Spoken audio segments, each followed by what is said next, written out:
கானா cost சீரீஸில் இன்றைக்கி நம்ம பார்க்க போகிறது டைரக்டர், ப்ரொடியூசர் மற்றும் ஹார்ட்ஃபுல்னஸ் பயிற்றுனர் திரு லிங்குசாமி அவர்கள். வணக்கம் பிரதர். வணக்கம் பிரதர். திரைத்துறையில் நீங்கள் இவ்வளோ தூரம் தாண்டி வந்திருக்கீங்க, இவ்வளோ மைல் தாண்டி வந்திருக்கீங்க.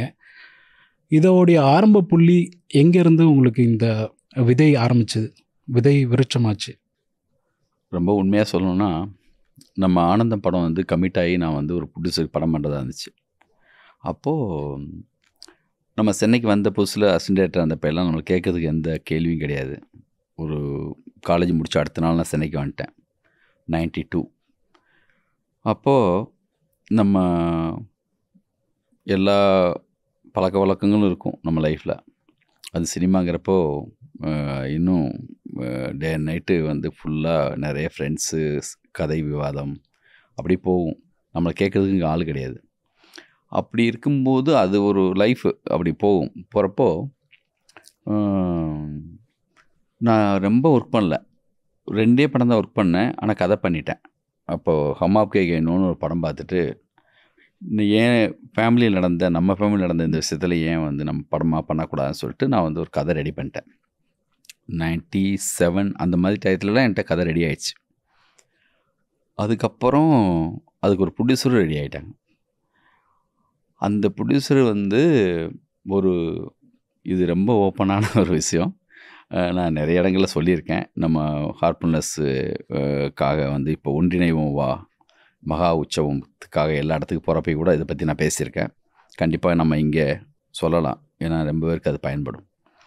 அப்போது அந்த யாருக்கு படம் பண்ண போகிறோன்னா அந்த ப்ரொடியூசர் வந்து நைட் ஒரு பார்ட்டிக்காக என்னை கூப்பிட்டார். எனக்கு அப்போவே பயம். ஐயோ என்னடா நம்ம படம் பண்ண போகிறோம், இவரோட போய் மாட்டிக்கிட்டா பிரச்சனை ஆகிடுமே, அப்புறம் நம்மளை ஒன்ஸு வந்து அதில் கமிட் ஆகிட்டா என்னை கண்ட்ரோல் பண்ண முடியாது. அதனால் இல்லை சார், நான் வந்து ஸ்கிரிப்ட் ஒர்க்கில் தான் சார் இருக்கேன், நான் முக்கியமாக ஒரு வேலை முடிக்கணும் சார், வரலன்னு சொன்னேன். அவர் வந்து ஒரு நீண்ட பதிலாக இருக்கும், இருந்தாலுமே கொஞ்சம் இதுதான் ஆரம்பம், அதனால் கொஞ்சம் கேட்கலாம் சார்னு கம்பல் பண்ணி கூப்பிட்டாரு. ஞானவேல் அவர் பேர். அவர் வந்து ரோஜா கம்பைன்ஸ் 3 பேர் அவங்க ப்ரொடியூசர்ஸ். அவங்க வந்து நைட் அந்த பார்ட்டிக்காக கூப்பிட்டாங்க. போனேன். ஃபுல்லாக ஒரு மாடியில் சென்னையில் அந்த மாதிரியான ஒரு இது அட்டன் பண்ணுறது நான் ஃபஸ்ட் டைம். அந்த அட்மாஸ்பியர் எனக்கு புதுசு. நிறைய பெண்கள். ஒரு டயத்துக்கு பிறகு ட்ரிங்க்ஸ் என்னை சாப்பிட சொன்னார். நான் சொன்னேன் இல்லை சார் வேணான்னு சொன்னேன். சாமி என்ன சாமின்னு தான் கூப்பிடுவார். சாப்பிடுங்க சாமி, இந்த மாதிரி இடத்துலலாம் வந்தால் சாப்பிட்லாம் சாமின்னார். ரெமி மார்டின் ஏதோ ட்ரிங்கு சார்னு அவர் தான் எனக்கு ஊற்றுனார். First round ஊற்றுனார். ஒரு 3 ரவுண்டு வரைக்கும் அவர் ஊற்றுனார். அதுக்கப்புறம் வந்து வேணான்னு சொல்லி அவர் நிறுத்தினார். கண்ட்ரோல் என் கைக்கு வந்துருச்சு. இப்போ அடித்தேன். ஃபுல்லாக டான்ஸு, ஆட்டம் பாட்டம் எல்லாமே நடந்துச்சு. அப்போ நான் எல்லா பழக்கமும் எனக்கு இருக்கும். நான் தண்ணி அடிப்பேன், சிகரெட்டு குடிப்பேன், ஃபுல்லாக வந்து எல்லாமே இருக்கும். அப்போ அந்த வயசில் என்னென்னலாம் சினிமாவுக்குள்ளே வந்த ஒருத்தங்களுக்கு என்னென்னலாம் இருக்கணுமோ எல்லாமே இருக்கும். அன்றைக்கி நைட்டு பார்ட்டி முடிஞ்சது. மறுநாள் காலையில் ரொம்ப சின்சியராக எப்பயுமே நான் ஃபாலோ பண்ணுவேன் அவரை. காலையில் 10 மணிக்கு ஃபோன் அவருக்கு தான் பண்ணுவேன். சார் அடுத்த கட்டம் என்ன சார் அப்படி கேட்டு ஆர்டிஸ்ட் இதில் மூமெண்ட்டுக்காக ரொம்ப ஆர்வமாக காலையில் வந்து ஃபோன் பண்ணேன். ஒரு கெட்ட வார்த்தை பேசிட்டு ஃபோன் வச்சிட்டார். வேறு யார்கிட்டையாவது பேசுகிறாரா, நம்ம தானா சொல்லிட்டு திரும்பி ஃபோன் அடித்தேன். சார் நான் லிங்குசாமி பேசுகிறேன் சார். நான் மறுபடியும் அதை விட பெரிய கெட்ட வார்த்தை சொல்லிட்டு ஃபோனை வச்சிட்டார். ஐயோ என்னடா இது, நைட்டு என்னடா தெரியலையே, நம்மளுக்கே தெரியாமல் அது பெரிய தப்பு பண்ணியிருக்கோம் சொல்லி பயங்கரமாக இதாகிடுச்சு. ரூமுக்கு வந்தேங்க, என் வாழ்க்கையே முடிஞ்சு போச்சுன்னு நினச்சேன். ஏன்னா சினிமா அது மட்டும்தான் கனவு. சினிமான்னா விவரம் தெரிஞ்ச வயசுலேருந்து ஒரு சிலருக்கு சொல்லுவாங்கள்ல, எனக்கு விவரம் தெரியாத வயசுலேருந்தே சினிமா நோக்கி தான் வரணும்னு ஆசை. அப்படி ஒரு ட்ரீமோடு வந்தோம். கதையெல்லாம் எழுதிட்டோம். ப்ரொடியூசரே ரெடி ஆகிட்டார். ஆனால் இந்த மாதிரி ஒரு கூத்தாடி போட்டு உடச்சிட்டோமே அப்படிங்கிற மாதிரி ஃபீலு. என் ரூமில் வந்து பிருந்தா சாரதின்னு டைலாக் ரைட்டர், என் அடுத்த ஃப்யூச்சரில் என்னோடய படங்கள் எல்லா படங்களுக்கும் அவரது டைலாக் ரைட்டர். கல்லூரி காலத்துலேருந்தே எனக்கு நண்பர். நான் டிஸ்டர்ப் ஆனதை பார்த்து பயங்கரமாக பயந்துட்டார். நான் என்ன நினச்சிட்டேன், வந்து ரொம்ப இது என்ன தான் எப்படியா இது இப்படி ஒரு தப்பு பண்ணிட்டேமே, நான் பயங்கரமாக ஃபீல் ஆகிட்டேன். நீ ரொம்ப டிஸ்டர்பன்ஸாக இருக்க, நீ ஃபஸ்ட்டு கிளம்ப சொல்லிட்டு என்னை கூப்பிட்டு போய் ராமகிருஷ்ணா மிஷன் மயிலாப்பூரில் விவேகானந்தர் வந்துட்டு போனதாக சொல்லுவாங்க. பழைய இப்போ புதுசாக ஒன்று கட்டியிருக்காங்க, பழைய இடம். அங்கே உட்காந்து கண்ணை மூடி மெடிடேஷன் பண்ணுறான்னு சொன்னார். மேலே ஏறி போனால் கீழே சாரதாம்பளுடைய பெரிய ஸ்டேஜ் இருக்கும், மேலே போனால் அங்கே. எனக்கு எப்படி மெடிடேஷன் பண்ணுற கூட தெரியாது, சும்மா பண்ணுன்னார். நான் கண்ணை மூடி உட்காந்தேன். அங்கே ஒரு மந்திரம்லாம் ஏதோ லாங்கில் ஒழிச்சிட்டு இருந்துச்சு. ஒரு டயத்துக்கு பிறகு எனக்கு எதுவுமே கேட்கல, அப்படியே டோட்டலாக டீப்பாக போன மாதிரி இருந்துச்சு. என் உடம்புல ஏதோ எறும்பு விடுற மாதிரி இருக்குது. தொட்டு பார்க்குறேன், எதுவுமே இல்லை. கண்ணை திறந்தா 1.25 மணி நேரம் ஆயிருக்கு. அப்புறம் அங்கேயே ஒரு பச்சை கலர் அட்டை, விவேகானந்தருடைய அவுட்லைனாக ஒரு போட்ட ஒரு தியானம் செய்வது எப்படின்னு ஒரு சின்ன புக்கு, அது வாங்கிட்டு வந்து நானே வீட்டில் உட்காந்து பண்ண ஆரம்பிச்சிட்டேன். அந்த காலகட்டத்தில் ஒரு குரு இருந்தால் நல்லா இருக்குமேனு பெரிய ஏக்கம் ஒன்று இருந்துச்சு. ஒரு லைவ் மாஸ்டர் ஒருத்தர் இருந்தால் நல்லா இருக்குமே, இது பண்ணால் இன்னும் கூட நம்ம நல்லா பைன் டூன் ஆகலாம், அடுத்த கட்டமாக நல்லா போகலாமேன்னு. அப்போது நம்ம வசந்த பாலன்னு சொல்லிட்டு சங்கர் சார்ட்ட அசிஸ்டண்ட்டு, வெயில் அங்காடித்தெல்லாம் பண்ணவர். அவன் வந்து என்னுடைய ஃப்ரெண்டு ஒருத்தனை பார்க்கறதுக்காக போகிறேன் வாடான்னு சொல்லி கூப்பிட்டான். சைக்கிளில் நானும் கிளம்பி வரோம். முத்துவீரன் அவருடைய ஃப்ரெண்டு, பாலு, முத்துவீரன், கார்த்தின்னு சொல்லி பிரதர்ஸு. விருதுநகர் நம்ம சாரஜி மாஸ்டர் ஒர்க் பண்ணாங்க அப்போது. அந்த ஏரியாவிலேருந்து வந்த பசங்க. அவங்கள பார்க்குறதுக்காக நம்ம ஏப்ரல் மாதம் பாபுஜி ஃபங்க்ஷன் முடித்து அந்த கொட்டையெல்லாம் பிரிச்சுக்கிற டைம், மே 7ஆம் தேதி உள்ளே போகிறேன். அன்னைக்கு போனவன் தானே திரும்பலை. இதுதான் என்னுடைய இடம்னு அன்னைக்கு முடிவு பண்ணியாச்சு. அன்னைக்கு எல்லாத்தையும் பற்றி கேட்டேன். வெங்கப்ப நாயுடுன்னு அவங்க சார், அவங்க வந்து கோடம்பாக்கம். அவங்கக்கிட்ட காலையில் போயிட்டு ஒரு 5:30 மணிக்கு அவங்க வீட்டில் போய் சிட்டிங் எடுத்தேன். கண்டினியூவாக 3 சிட்டிங் எடுத்தேன். அதுக்கப்புறம் திரும்பி பார்க்கவே இல்லை. 99 ஜாயின் பண்ணேன். அதான் முதல் விதை. கொஞ்சம் நீண்ட பதில். ஆப்வியஸ்லி எல்லாருக்குமே தெரிஞ்சது தான் பிரதர். நீங்கள் பண்ண முதல் படம் வந்து ஆனந்தம்.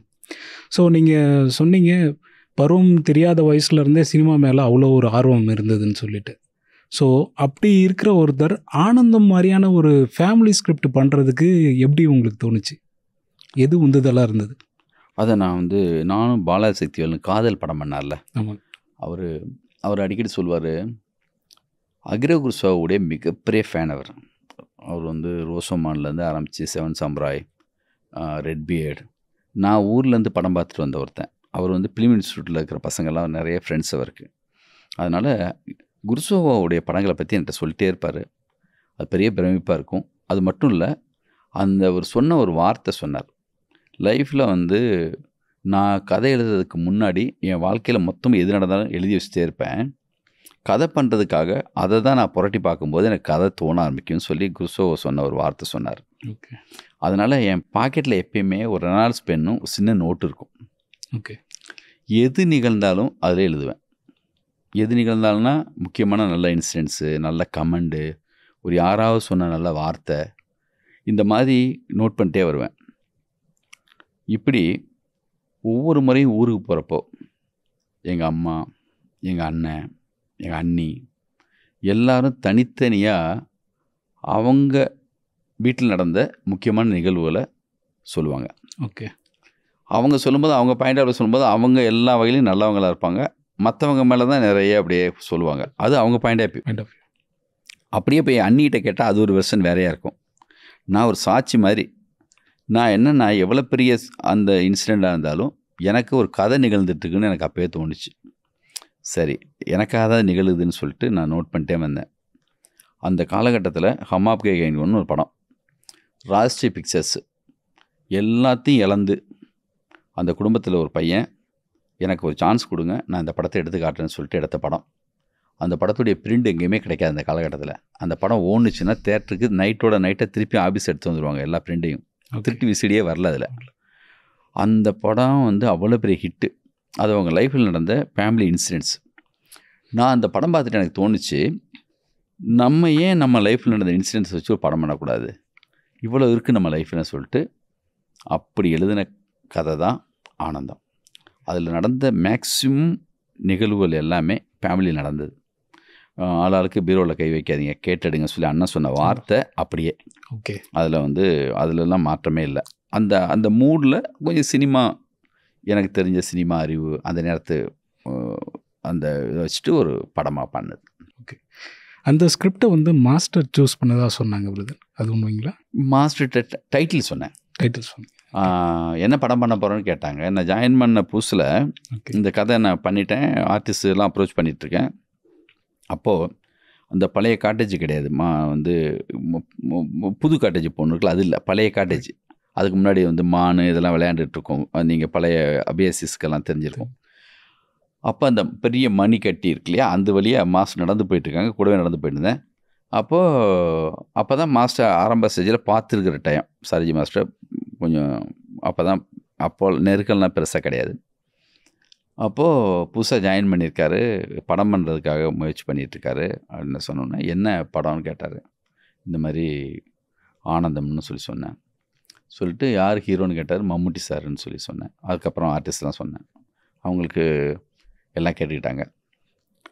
அதுக்கப்புறம் இந்த படத்தை நான் ரொம்ப நாள் கழித்து மதுரையில் மாஸ்டர் இருக்கும்போது, நம்ம கமலேஷ் மாஸ்டர் அப்போ இருந்தாங்க, அது நல்ல பெரிய ட்ரிப் அது. அப்போது மாஸ்டர் வந்து நைட்டு மாஸ்டருக்கு வந்து முக்கியமான படங்கள்லாம் போட்டு காட்டிகிட்டே இருந்தோம். தேவர் மகன், அப்புறம் வந்து நைட் படம் பார்ப்பாங்க எப்பயும் மாஸ்டர். அப்போது என்னுடைய படங்கள்லேருந்து ஆனந்தம், ரன், இந்த 2 படத்தை மாஸ்டருக்கு போட்டு காட்டினேன். நம்ம ஆசிரமத்திலேருந்து தான் பாலனும் நானும் மம்முட்டி சாருக்கு ஃபோன் பண்ணோம். ஓகே. நல்ல ஒரு கதை இருக்குது, நம்ம ஏன் அப்ரோச் பண்ணக்கூடாதுன்னு சொல்லிட்டு மம்முட்டி சாருக்கு ஃபோன் பண்ணோடனே ஆசிரமத்தில் தான் ஃபோன் பண்ணுறேன். ஆசிரமத்திலேருந்து வெளியில் வந்துட்டு பேசி முடிச்சுட்டு வந்து ஃபோன் பண்ணுறோம். ஃபோன் எடுத்தார், வாங்கன்னு கூப்பிட்டாரு, போயிட்டு கதை சொன்னோம். அப்படி தான் அந்த கதை ஓகே ஆச்சு. நம்ம மெஸ்ஸில் ஜாயின் பண்ணதுக்கு பிறகு தான் இந்த கதை சொல்லி ஓகே பண்ணது. அடுத்த கட்டமாக இந்த படம் பண்ணது. இந்த படம் பண்ணும்போது ஸ்டெர்லிங் ரிசார்ட்னு சொல்லிட்டு திம்மக்குடியில் நான், மாஸ்டரு, நம்ம கிருஷ்ணாபாய், அப்புறம் பிரியா மேடம் எல்லாமே கூட அங்கே ஒரு தடவை தஞ்சாவூருக்கு மாஸ்டர் வந்தப்போ போயிருக்கோம் அந்த ஊருக்கு. அங்கே ஒரு ரெசார்ட், ஸ்டெர்லிங் ரிசார்ட்னு ஒன்று இருக்குது. அதுதான் எனக்கு வீடாக அதை மாற்றினேன். ஓகே. அங்கே தான் ஃபுல்லாக ஷூட்டிங் மொத்தமும் அங்கே தான் நடந்துச்சு. இந்த ஆனந்தம் படத்துடைய மொத்த ஷூட்டிங்குமே டெய்லி மார்னிங் மெடிடேஷன் பண்ணிட்டு தான் நான் வந்து ஷாட் எடுப்பேன். ஓகே. ஒரு சின்ன கேப்பில் ஈவினிங் லைட் பண்ணுற கேப்பில் க்ளீனிங் பண்ணிடுவேன். ஜாயின் பண்ண புதுசில் நம்மளுடைய பேக்கேஜ் இருக்குல்ல, என்ன பண்ணணும், மெடிடேஷனு, க்ளீனிங்கு, ப்ரேயரு, நிலையான நினைவு, இது எல்லாமே 100% இருக்கும்.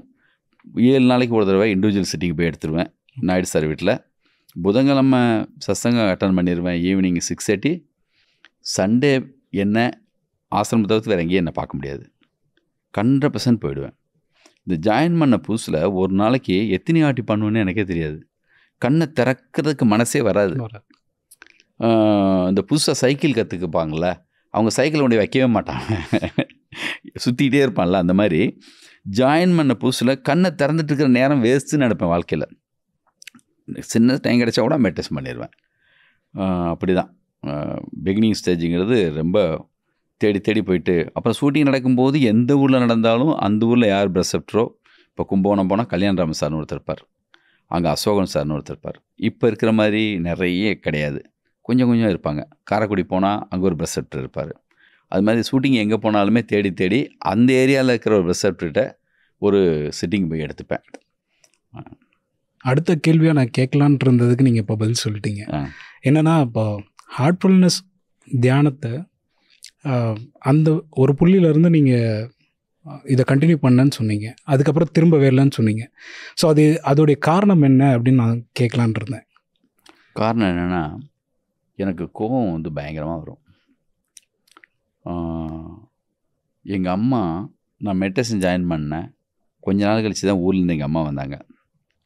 என்னை பார்த்துட்டு கேட்ட கேள்வி என்னென்னா, நீ என்னடா பண்ணுற, இப்போ சமயத்தில் நீ கோவமே படுறதில்லைன்னு கேட்டாங்க. ஒரு தாய்க்கு தெரியும் ஒரு மகனுடைய எமோஷன் என்னங்கிறது. அது ரொம்ப பர்டிகுலராக அம்மாவுக்கு வந்து ரொம்ப நுணுக்கமாக தெரியும். வேறு யாரை விட பாருங்களேன், அம்மா மட்டும் என்னென்னா, நம்ம கால்லையோ கையிலையோ முகத்துலையோ சின்னதாக ஏதோ மார்க் இருந்தால் கூட அது என்னடா புதுசாக ஏதோ என்னமோ இருக்குங்க மாதிரி கேட்டுருவாங்க. அம்மாவுக்கு மட்டும் தெரியும், மற்றவங்களோட கண்டுக்க மாட்டாங்க. அது மாதிரி நான் என்னுடைய ஒவ்வொரு அங்க அசைவு எல்லாமே அம்மாவுக்கு தெரிஞ்சதுனால அவங்க கரெக்டாக கேட்டாங்க, நீ என்ன சமயத்தில் கோவமே பெருசாக படுறதே இல்லைன்னாங்க. ஏன்னா எதுக்கு இடத்துல நான் கோவப்படுவேன், சின்ன சின்ன விஷயங்களுக்கு கூட கோவம் வரும், அவ்வளோ எமோஷன் இருக்கும். காலேஜ் படிக்கிறதுலேருந்தே அப்படி தான். எனக்கிட்ட இந்த முதல் நடந்த மாற்றம் என்னென்னா, ஒரு சாஃப்டாச்சு, ஒரு பேலன்ஸ் எனக்கு கிடைச்சது. ஆஹா, இதில் ஏதோ இருக்குடா அப்படின்னு பிடிபட ஆரம்பித்தது. எனக்கு தெரிஞ்ச மாற்றம் வந்து கோவம் போனது. அப்புறம் அம்மா இந்த மாதிரி கேட்க ஆரம்பித்த மாதிரியே நண்பர்கள் கேட்க ஆரம்பித்தது. அப்புறம் நம்ம முகத்தையே நம்ம கண்ணாடியில் பார்க்கும்போது நமக்கே வந்து புதுசான ஒரு வெளிச்சம் நமக்குள்ளே இருக்கிறத நம்ம ஃபீல் ஆனது. அப்புறம் போக போக அதோடைய ஒரு என்ன செய்யணும் செய்யக்கூடாது அப்படிங்கிறத ஒரு அறிவு வந்து இது பண்ண ஆரம்பிக்க நம்மளுக்கு அது பிடிபட ஆரம்பிச்சது. நம்ம சிஸ்டர் சொல்கிற மாதிரி அந்த பேலன்ஸ் அது எனக்கு இருக்கிறது நான் ஃபீல் பண்ணேன். அதனால் நான் அப்படியே விடாமல் பிடிச்சிக்கிட்டேன். இப்போது எல்லா துறையிலையும் பார்த்திங்கன்னா பணியில் அழுத்தம் இருக்குது, ஸ்ட்ரெஸ் இருக்குது. சினிமா துறையில் சொல்லவே வேண்டாம், எக்கச்சக்கமான ஸ்ட்ரெஸ் இருக்கும். ஸோ சினிமா துறையில் அவ்வளோ ஸ்ட்ரெஸ் இருந்தாலும் நீங்கள் அதை எப்படி சமாளிக்கிறீங்க? அதுக்கு ஹார்ட்ஃபுல்னஸ் பயிற்சி ஏதாவது ஒரு விதத்தில் வந்து பயன் தருதா?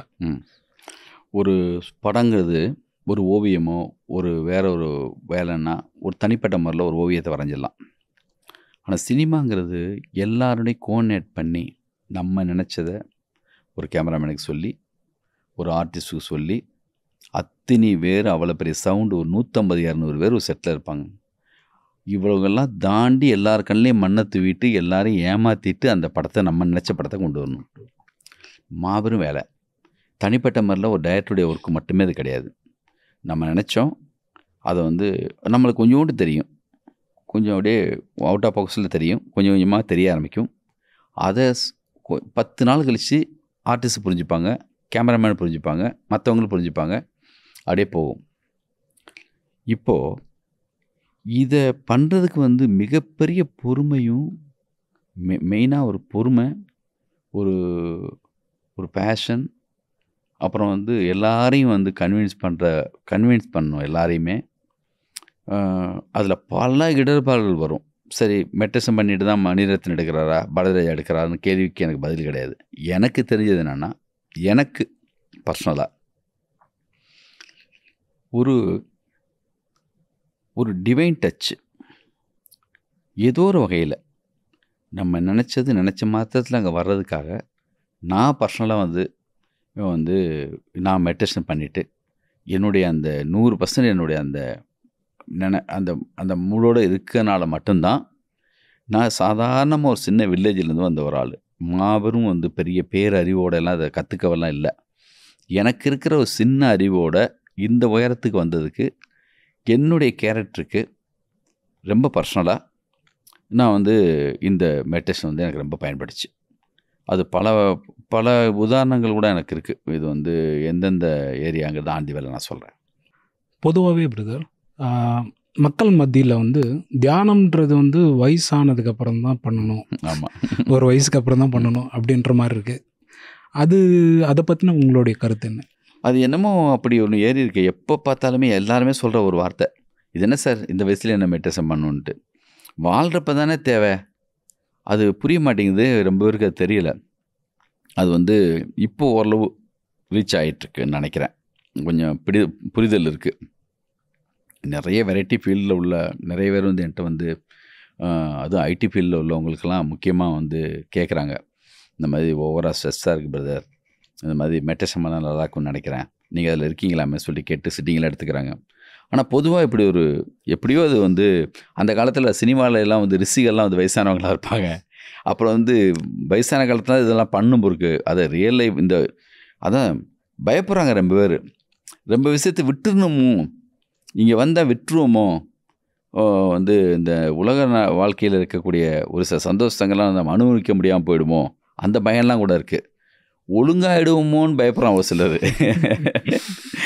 அப்படியா, இதெல்லாம் வந்து அப்படின்னா சார் அப்போது மெடிடேஷன் பண்ணால் தண்ணி இதெல்லாம் விட்டுணுமா அப்படி கேட்கும்போது அது தானாக போயிடும் பிரதர் சொல்லிட்டு அவங்களுக்காக சொல்லுவோம் இல்லையா, ஐயோ போயிடுமா பயம் மாதிரி ஒரு கேட்பான். என்ன அது மாதிரி வந்து என்னென்னா இது ரிவர்ஸாக தான் ஒரு சிலர் ஃபீல் பண்ணுவாங்க. இந்த வாழ்கிற காலத்தில் தான் எல்லாமே தேவை. இப்போ அது ரொம்ப நானே ரொம்ப இடங்களில் இதை பற்றி சொல்லிகிட்ருக்கேன். ஃபஸ்ட்டு போனோடனே மெடிடேஷன்னா வயசான காலத்தில் தான் நான் பண்ணணும்னு ஒரு தாட் இருக்குது. அது மாறணும்னு நான் பேசிட்டு தான் இருக்கேன் சமீபத்தில்.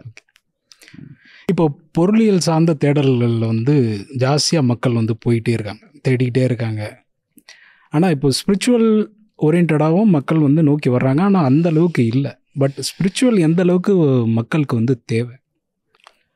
அதான் இன்றைக்கி இன்றைக்கி முக்கியமான ஸ்பீச் ஒன்று கொடுத்தப்போ கூட எவ்வளவு தூரத்துக்கு நம்மகிட்ட இருக்கிற அந்த வந்து எம்டி ஆகிறோமோ, நிறைய வந்து தாட்டு பொல்யூஷன் எல்லாமே வந்து வெளியில் பொல்யூஷன் இருக்க மாதிரி நமக்குள்ளேயும் நிறைய இருக்குல்ல. அது ஆக ஆக வந்து நம்மளுக்கு அந்த பீஸ் இருக்கும், மைண்டில் வந்து அந்த தரமாகிட்டே இருப்போம். அது வந்து கழிக்க நம்மகிட்ட இருக்கிற அந்த போக போக போக செய்திகள் நிறைய உள்ளே வந்து நான் தான் சொல்லுவேன், ஒவ்வொரு மனுஷனுமே செய்திகளால் சுத்தப்பட்ட மனுஷன் மாதிரி இருக்கான். கண்ணை மூணுனா ஒரு பிக்சர் ட்ராக், சவுண்ட் ட்ராக் போயிட்டே இருக்குது. ஒரு நான்சென்ஸுங்கிற வார்த்தையை கூட பயன்படுத்துவேன், உள்ளே பேசிட்டே இருக்கான் ஒருத்தன். அது வந்து அது விலக எவ்வளவு நம்ம எம்டி ஆகிறோம், எவ்வளவு லேஸ் ஆகிறோங்கிறது தான் முக்கியம். அது ஆக உங்களுக்கு வந்து ஃபோக்கஸ் அதிகமாக இருக்கும்.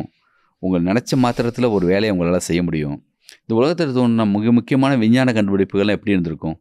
ஒரு சூப்பரான ஒரு கதை எழுதுறதுக்கு, ஒரு கவிதை எழுதுறதுக்கு, அப்புறம் என்ன ஒரு டிசைனர் ஒருத்தன் திங்க் பண்ணாலும், இல்லை ஒரு ஸ்டீவ் ஜாப் மாதிரி ஒரு ஆள் வந்து அவர் ஒரு விஷயம் யோசித்தாலும், அவர்லாம் இமயமலையில் வந்துட்டு மெடிடேஷன் பண்ணிட்டு போன ஆளுன்னு தான் சொல்கிறாங்க ஸ்டீவ் ஜாப்பை. அவருடைய லைஃப்பில் கூட ஒன்று எழுதியிருக்காரு. அதனால் வந்து என்னென்னா, அந்த கான்சன்ட்ரேஷனுங்கிறது வந்து இப்போ படிக்கிறதுக்காக ஒரு கான்சன்ட்ரேஷன் தேவைப்படுது. அதனால் அந்த ஃப்ராக்ஷன் ஆஃப் செகண்டுக்காக தான் எல்லாருமே வெயிட்டிங். ஒரு நல்ல ஒரு தாட்டுக்காக, நல்ல ஒரு கண்டுபிடிப்புக்காக. அதுக்கு வந்து ஒரு மெடிடேஷன் பண்ணும்போது உங்களுக்கு வந்து ஃபோக்கஸ் ஈஸியாக வந்து உங்களுக்கு கிடைக்கும். அது வந்து ரொம்ப எளிமையாக உங்களுக்கு மற்றவங்க செய்கிற அந்த வேலையை உங்களால் ரொம்ப எளிமையாக ஒன்று செய்ய முடியும். மற்றவங்களாம் யோசித்து ரொம்ப நேரம் கழித்து ஒரு இடத்துக்கு உள்ளே போகிறதுக்கு முன்னாடி நீங்கள் ஒரு டீப்பாக நான் ஸ்கிரிப்ட் சார்பாக யோசிக்கணும்னு சொன்னால், அது சார்பாக என்னால் வந்து அதில் ஃபுல்லாக டீப்பாக என்னால் இருக்க முடியும். அதுக்கு இது வந்து பயங்கரமாக பயன்படுது நினைக்கிறேன். பிரதர், எல்லா அமைப்பிலையுமே வந்து தியானம் அப்படிங்கிற ஒரு செயல்முறை வந்து இருக்குது. தியான பயிற்சி பண்ணுறவங்களுக்கு நம்ம முறையில் வந்து சுத்திகரிப்பு அப்படிங்கிற ஒரு பயிற்சி இருக்குது. ஆமாம். இப்போது அந்த சுத்திகரிப்பில் உங்களுக்கு ஏற்பட்ட அனுபவங்களை பற்றி. நான் தான் வந்து ஈவினிங் கிளீனிங் பண்ணும்போது ஒரு நாள் மறுபடியும் ஆரம்பிக்கிற மாதிரி தெரியும் எனக்கு. இப்போது ஒரு ட்ரெயின்லேயோ இல்லாட்டினா வந்து ஒரு ஃபுல்லாக க்ரௌடுக்குள்ளேயோ ஃபுல்லாக பூந்து வந்துட்டு ஒரு குளியல் போட்டால் எப்படி இருக்குமோ அந்த மாதிரி இது உள்குளியல். அது பண்ணி முடித்தோடனே ஃப்ரெஷ்ஷாக மறுபடியும் ஒரு வேலையை தொடங்கலாமல் இருக்க, ஒரு நாளே புதுசாக ஆரம்பித்த மாதிரி இருக்கும் எனக்கு. அதை நான் அனுபவபூர்வம் ஃபீல் பண்ணியிருக்கேன்.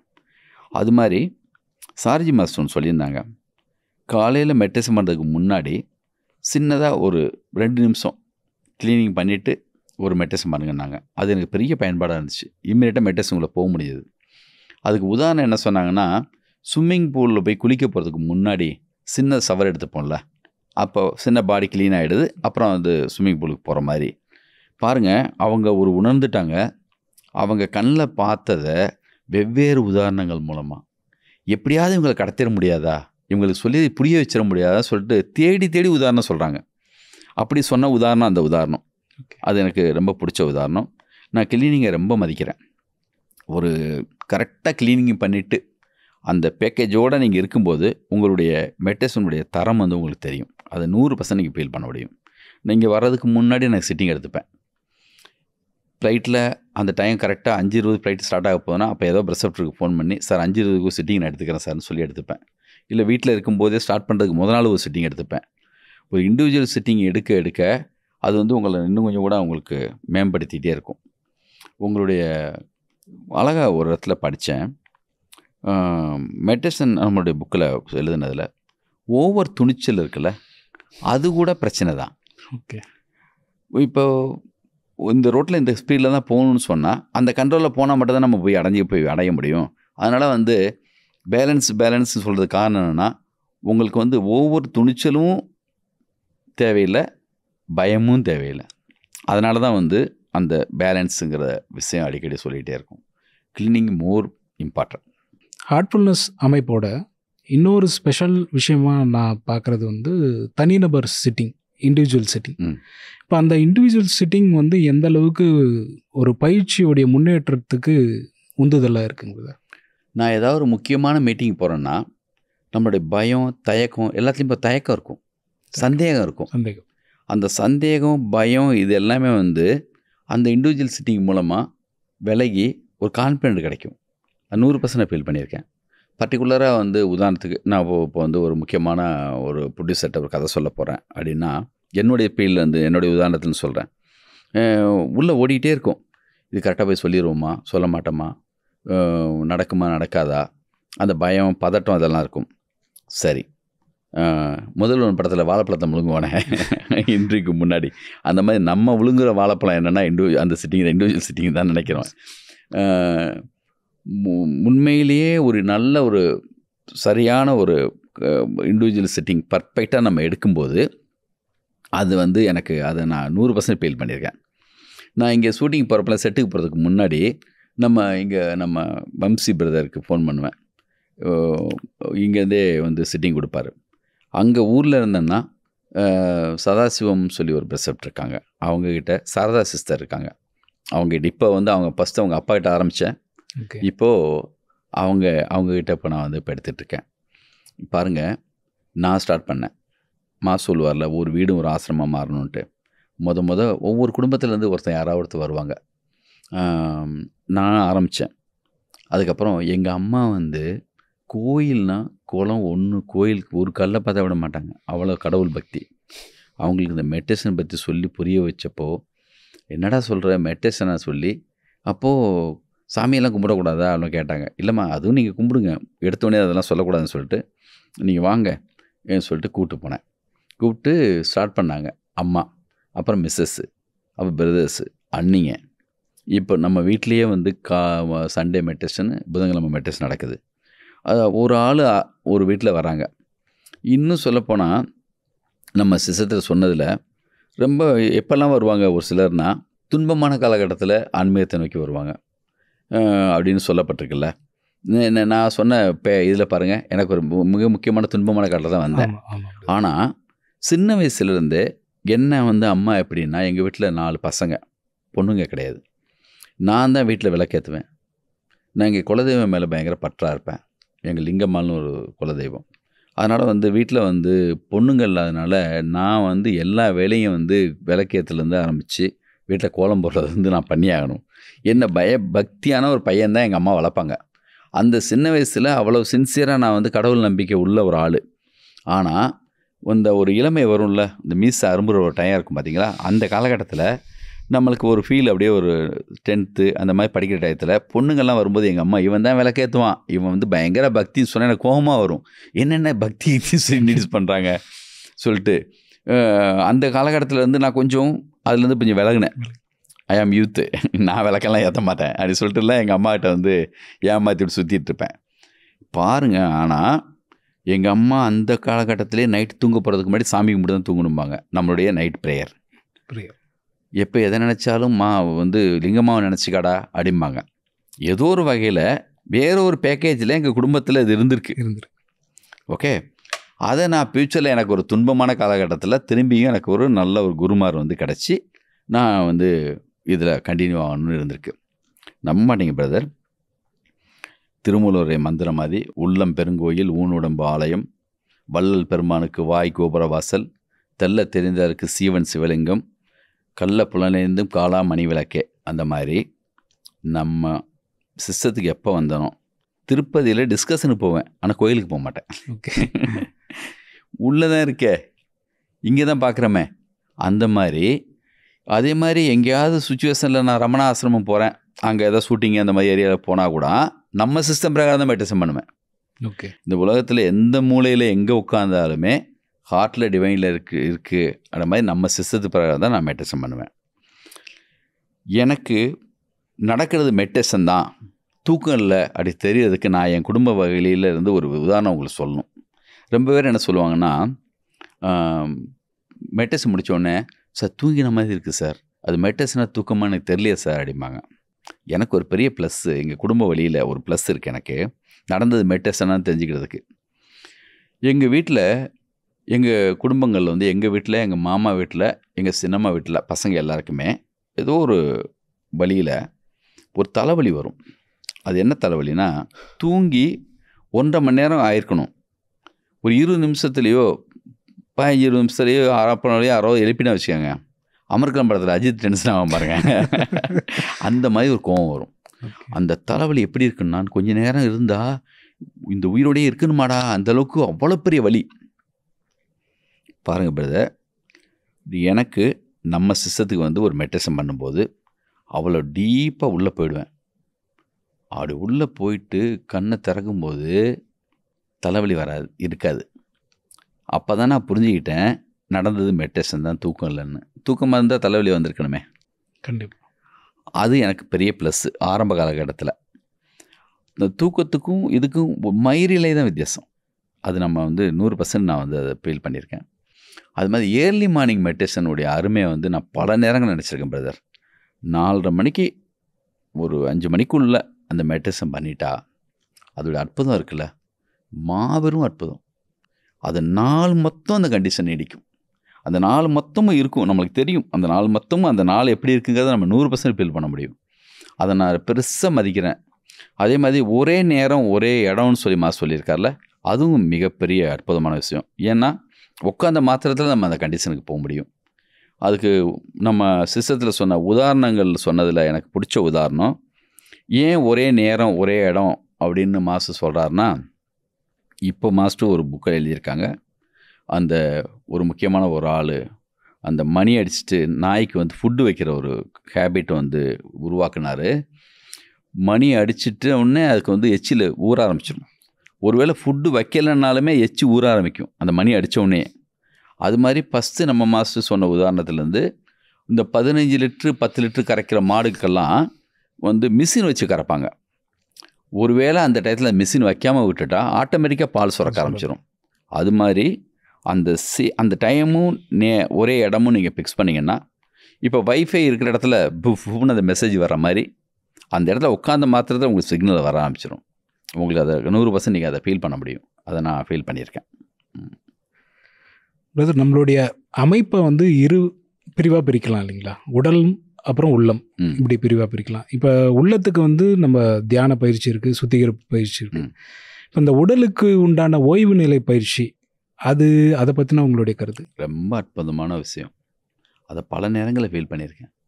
அந்த ஓய்வு நிலையை கொடுத்துட்டு அந்த மெடிடேஷனை ஸ்டார்ட் பண்ணும்போது அப்படியே இம்மிடியட்டாக அந்த கண்டிஷனுக்கு நம்ம போக முடியும். அதை ப்ராக்டிக்கலாக நான் எப்போ ஃபீல் பண்ணேன்னா, சிவகுமார் சாரை வந்து நம்ம மெடிடேஷன் காலுக்கு கூப்பிட்டு இருந்தோம். அப்போ தான் இந்த ஓய்வு நிலை பயிற்சியை பற்றி அறிமுகப்படுத்தின டைம். நம்ம மாதம் தான் இன்ட்ரடியூஸ் பண்ணாங்க அதை. அப்போது நம்ம இவங்க ராஜகோபால் சார் தான் சிட்டிங் கொடுத்தார். அதுக்கு முன்னாடி இந்த ஓய்வு நிலை பயிற்சி கொடுத்துட்டு அப்படி நானே முதல் முறை தான் அதை அட்டன் பண்ணுறேன். அந்த முடிச்சுட்டு அப்படி மெடிடேஷன் ஸ்டார்ட் பண்ணும்போது அவ்வளோ அற்புதமாக இம்மிடியட்டாக அப்படி கனெக்ட் ஆச்சு. பிகினர்ஸுக்கு வந்து ரொம்ப பெரிய ப்ளஸ்ஸாக இருக்கும். அது 100% அவங்க ஃபீல் பண்ண முடியும். அதை இந்த பண்டாரா விழாக்கள் இருக்குல்ல, ஒவ்வொரு மாஸ்டருடைய பிறந்தநாளையும் நம்ம பண்டாரா விழாவாக கொண்டாடுறோம். இந்த பண்டாரா விழா அபியாசிகளுக்கு எவ்வளோ முக்கியமானது? எனக்கு வந்து திருப்பூரில் நடந்த ஒரு இதில் வந்து ஏற்பட்ட ஒரு அனுபவத்தை பற்றி சொன்னேன்ல. இந்த 3 நாள் நீங்கள் மொதல் நாள் 2ஆம் நாள் 3ஆவது நாள் ஒரு சிட்டிங் அட்டன் பண்ணும்போது உங்களுக்கு ஒன்று கிடைக்கும். அதை நீங்கள் வந்து சரியாக வந்து நான் வந்தப்போ நான் என்ன ப்ரேயர் என்னெல்லாம் போட்டுக்கிட்டேன்னா, ஒவ்வொரு முறையும் இங்கேருந்து வர்றோம், நம்மளுக்கு மாபெரும் ஒரு விஷயத்தை கொடுக்குறாங்க. திருப்பி இந்த உலகத்துக்கு வெளி உலகத்துக்கு இங்கேருந்து இந்த உலகத்துலேருந்து அந்த உலகத்துக்கு போனவுடனே மறுபடியும் இந்த அம்மா வந்து குழந்தைய கூப்பிட்டு குளிப்பாட்டி பொட்டு வச்சு அலங்காரம் பண்ணி எல்லாம் பண்ணதுக்கு பிறகு அம்மா சின்னதாக வேலைக்கு போனோன்னா மறுபடியும் அது சகதியில் விழுந்து செஞ்சு ஆகிற மாதிரி நம்மளும் அந்த அற்புதமான விஷயத்தை எடுத்துக்கிறோம். ஆனால் வெளியில் போயிட்டு திரும்பி இந்த உலக வாழ்க்கையில் போயிட்டு அதை வந்து போட்டு திரும்பி உடைச்சிட்றோம். அதை உடைக்காமல் இந்த மனசை அப்படியே வந்து பாதுகாத்து அப்படியே பில்ட் பண்ணி கொண்டு போகணும். அது உங்களுக்கு கொடுத்ததுடைய அருமை எப்படி தெரியும்னா, நம்ம சாரிஜி மாஸ்டர் ஒரு முக்கியமான ஒரு இதில் எழுதியிருப்பாங்க, மாஸ்டரில் நினைக்கிறேன். அந்த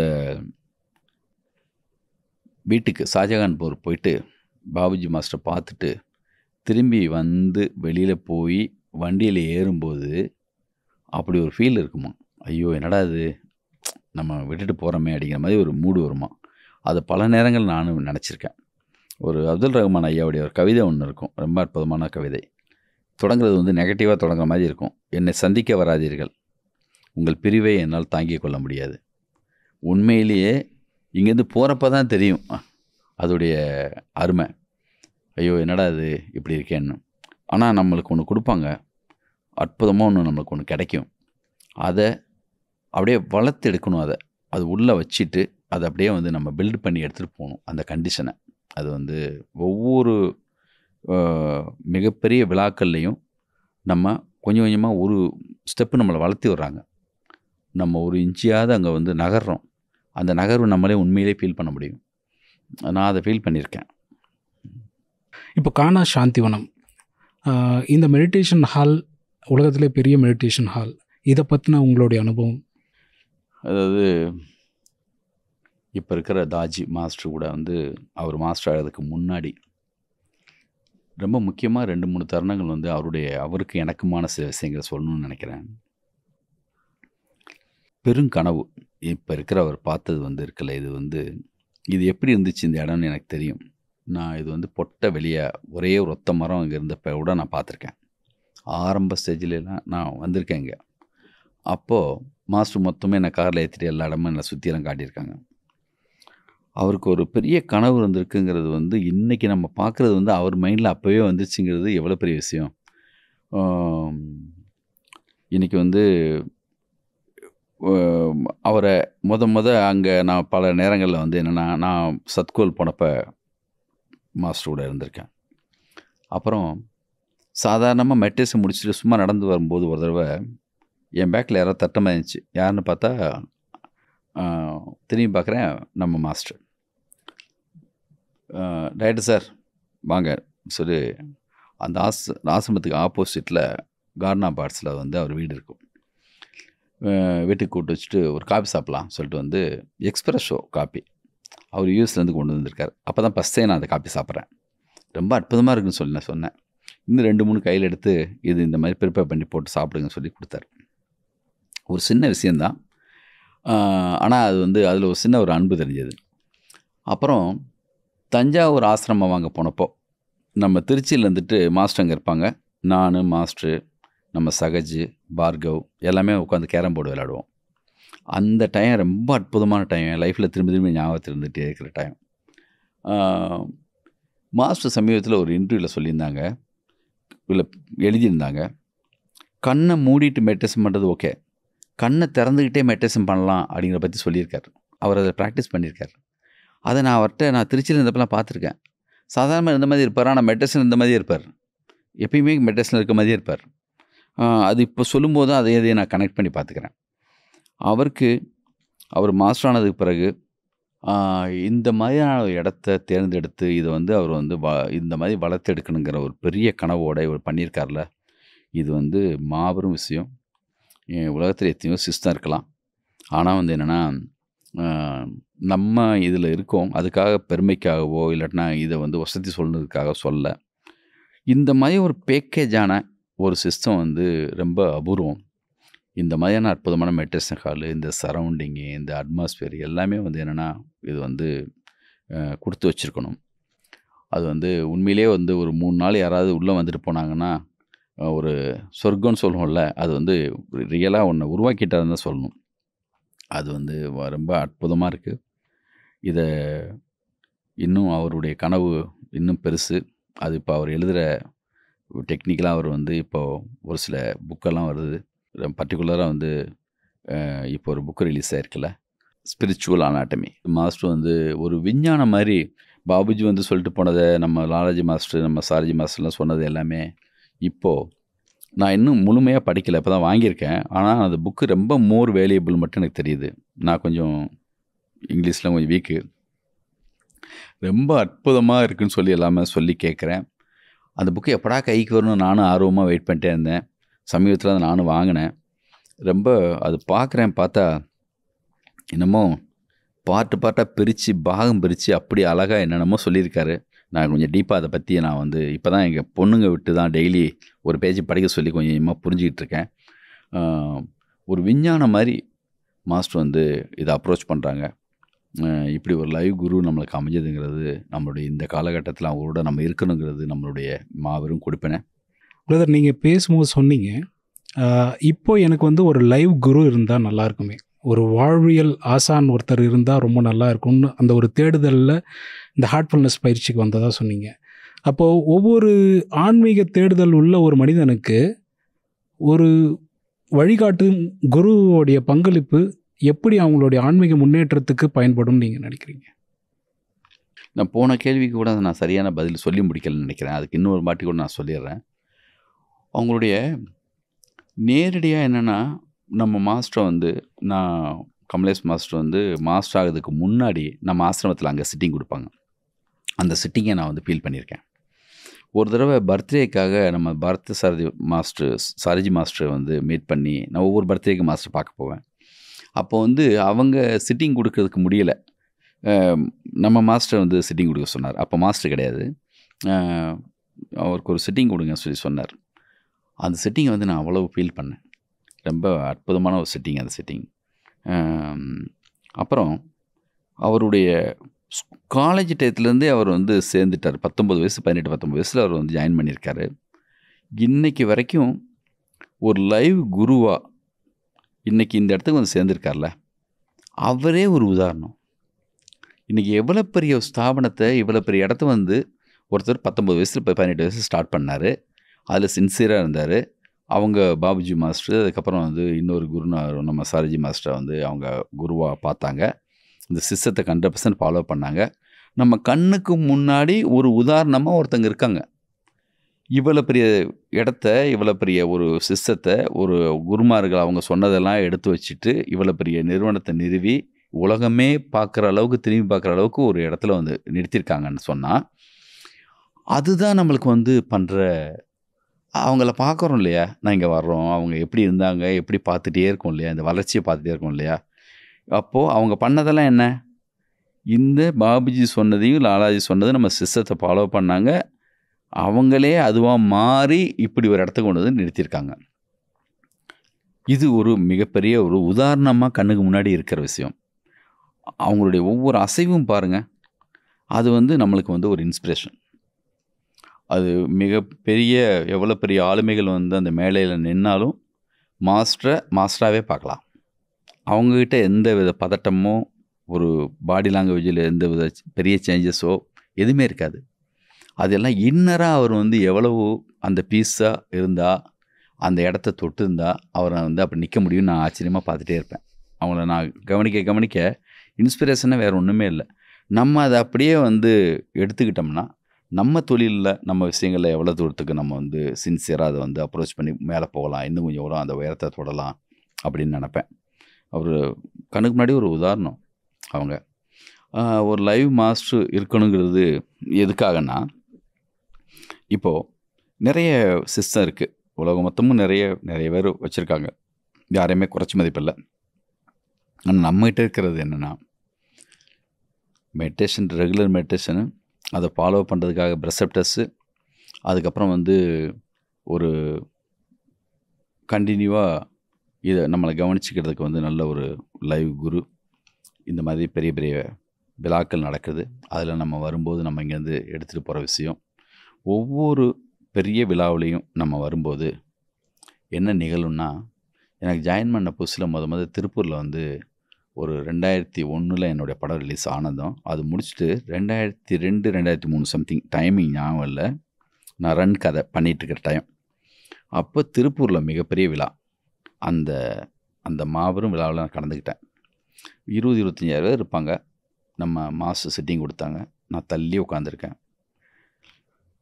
அங்கே எனக்கு ஒரு பேஸ் அமைஞ்சது பிரதர்.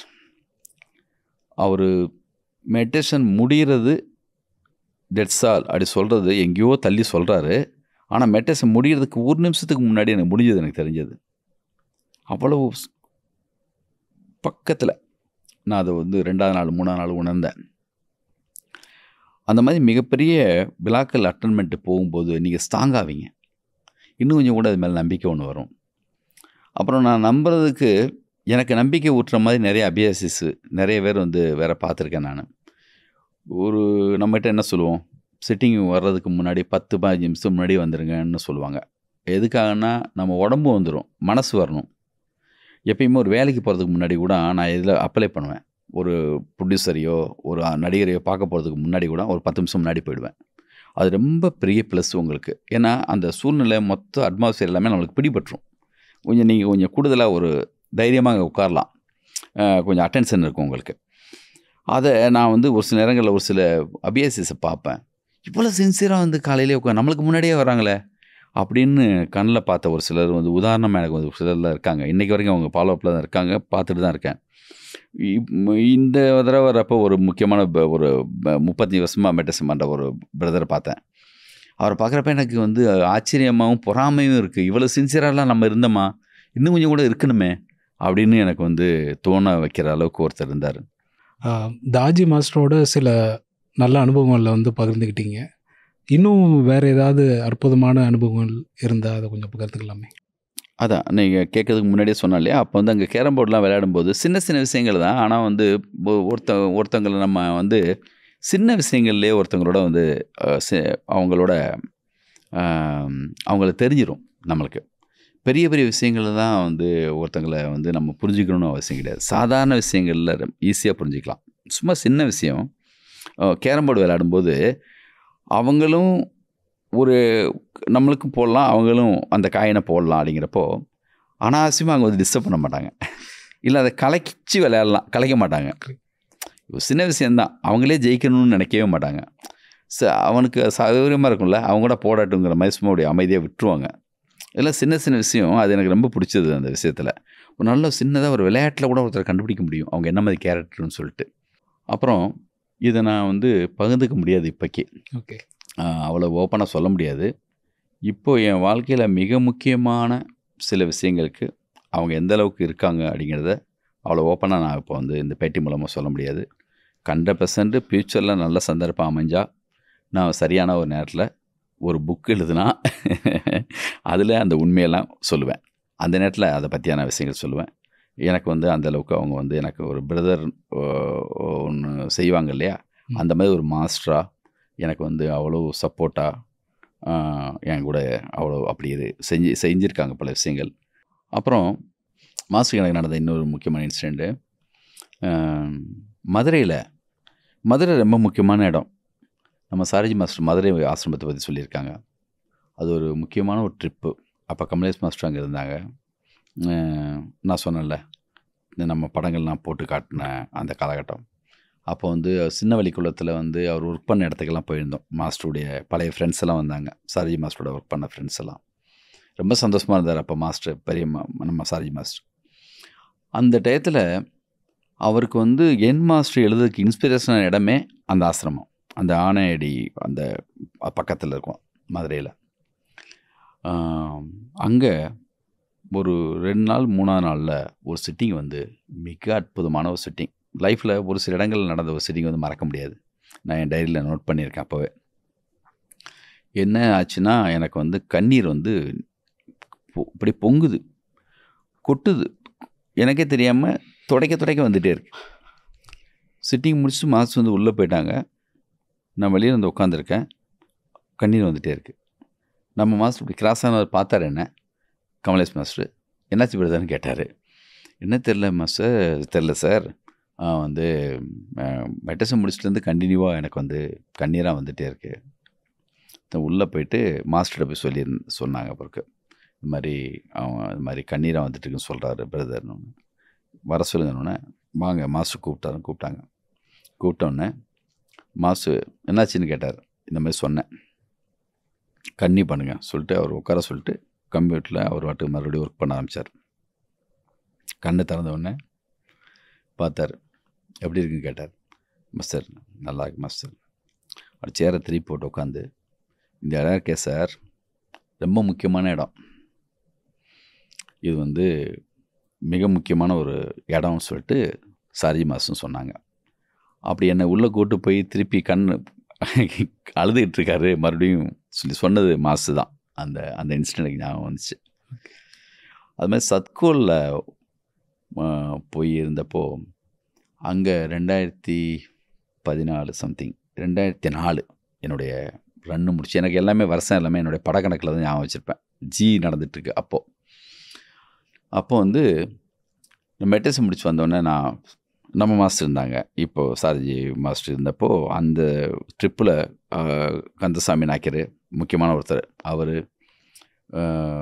நிறைய பேர். அப்போ வந்து நம்ம கமலேஷ் மாஸ்டர் இருந்தாங்க, சண்முகம், பிரகாஷ், இந்த மாதிரி ஒரு குறிப்பிட்ட ஒரு எல்லாருடைய நாம் பேரும் ஞாபகம் வச்சுக்கிற அளவுக்கு அந்த ட்ரிப்பு ரொம்ப முக்கியமான ட்ரிப்பு. அப்போது நான் சொன்னேன் மாஸ்டர்கிட்ட, மெட்ரஸ் முடிச்சு வந்தோடனே, மாஸ்டர் என்ன மாஸ்டர் கண்ணு மூடினோடனே அப்படி இருந்துச்சு மாஸ்டர், திறக்கவே மனசு வரல, அப்படி ஒரு சிட்டிங் மாஸ்டர் அப்படின்னேன். சார் இந்த இடம் இருக்க சொர்க்கம் அப்படின்னார் மாஸ்டர். சொல்லிட்டு சொன்னார், சொர்க்கம்னா நீ சினிமாவில் போடுவேல செட்டு, அந்த மாதிரி இல்லை, ரியல் சொர்க்கம் அப்படின்னார். சத்கோலை பற்றி ரொம்ப அற்புதமான இடம் அதுவும். அப்புறம் எனக்கு ஒரு இன்சிடெண்ட் வந்து எனக்கு ஷூட் பண்ணணுன்னு ஆசைப்படுற அளவுக்கான ஒரு இன்சிடெண்ட். சாரஜி மாஸ்டர் வந்து வந்து பாபுஜி மாஸ்டர் வீட்டுக்கு பார்க்க போனப்போ அவர் வந்து என் மாஸ்டர் எழுதியிருப்பாங்க. அந்த திண்ணையில் உட்காந்துருந்துருக்காரு. நான் போயிருந்தேன் அந்த இடத்துக்கு. லக்னோவில் ஃபங்க்ஷனுக்கு போனப்போ 2015 லக்னோவில் விழா நடந்தப்போ அந்த வீட்டுக்கு போயிருந்தேன். அப்போது மாஸ்டர் போய் நம்ம பாபுஜி மாஸ்டரை பார்க்கணுன்னு போனப்போ திண்ணையில் அந்த பக்கம் பார்க்க பாபுஜி மாஸ்டர் படுத்திருந்தாங்களாம். இவங்க திண்ணையில் உட்காந்துருக்காங்க. உட்காந்தப்போ அவர் யாரோ தூங்குறாங்க இந்த நேரத்தில் திண்ணையில் படுத்து நினச்சிட்டு இருக்காரு. புரண்டு படுத்தப்போ தெரிஞ்சிருக்கு மாஸ்டர் இன்னும் இவர் இந்த நேரத்தில் தூங்கிட்டு இருக்காருன்னு இவன் நினச்சாராம். அப்போ எந்திரிச்ச உடனே கண்ணை தொடச்சி அவர் பார்த்தாருன்னு எழுதியிருக்காரு. பின்னாடி தான் சொல்கிறாரு, பார்த்தாருன்னா அவர் எந்த அளவுக்கு என்னை உத்து பார்த்தாரு, உள்ளூரை பார்த்தாருங்கிறது அப்போ தான் எனக்கு தெரிஞ்சது. முதல்ல பார்த்தாருன்னு தான் தோணுச்சு. அப்புறம் பார்த்துட்டு எங்கேருந்து வர்றீங்கன்னு சொல்கிறோன்னா மதராசிலேருந்து வர்றேன் சொன்னோடனே டப்புன்னு எந்திரிச்சு போயிட்டு அந்த பைப்பில் ஒரு பக்கெட் எடுத்து வச்சு தண்ணி அடிச்சிருக்காரு. நம்ம மாஸ்டர் உட்காந்து பார்த்துட்டு இருந்துட்டு, என்ன இந்த மனுஷன் காலையில் இன்னும் குளிக்கலையா, இவ்வளோ லேட்டாக இப்போ தான் குளிக்க போகிறாரா சொல்லி உள்ளே ஓடிட்டுருக்கான். இப்போது அவர் வந்து பக்கெட்டில் தண்ணி அடித்து முடிச்சதுக்கு பிறகு வாங்க போய் குளிச்சுட்டு வாங்கன்னு சொல்லி சொன்னாராம். அந்த ட்விஸ்ட்டை நான் எதிர்பார்க்கவே இல்லை. அவர் வந்து பைப்பில் தண்ணி அடிக்கும்போது ஒரு வயசான மனுஷன் தண்ணி அடிக்கிறாரா, உதவி பண்ணுறதுக்காக போய் நான் வாங்கி அடிச்சிருக்கணும், அதையும் நான் பண்ணல.